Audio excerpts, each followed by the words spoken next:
Hello, Hildron here from the CC, here today to talk about screens of death for the Mac.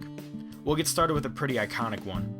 The sad Mac is pretty recognizable by just about everybody, and it was created with the original Macintosh. You would only see it if you had a startup failure. You can also see it on startup if you try to interrupt the system.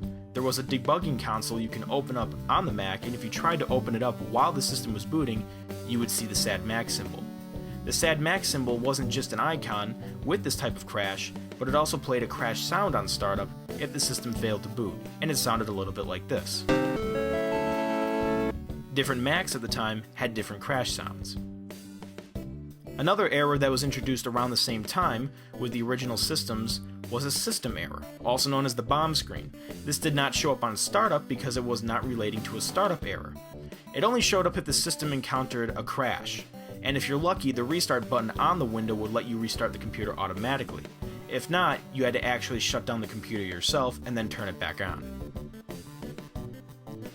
Those error screens lasted for quite a long time, but when the Mac system was rewritten with OS X, a kernel panic was the type of screen that displayed error information.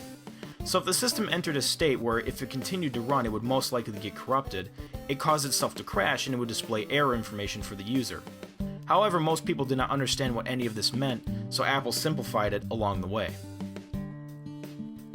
In version 10.2 of OS X, this type of kernel panic was displayed. If the crash was severe enough, it would display log information, but most of the time a user would just see this, and it's a lot more simple. It tells them they need to restart their computer, and that's really all they need to know. This design lasted for quite a while, it just had a little bit of a color scheme change.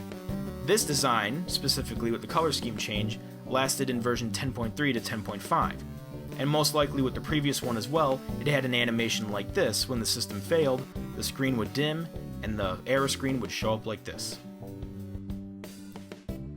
Snow Leopard and Lion, also known as 10.6 and 10.7, had the same type of error screen, except the kernel panic had one additional language on the error screen itself, and that language is Spanish.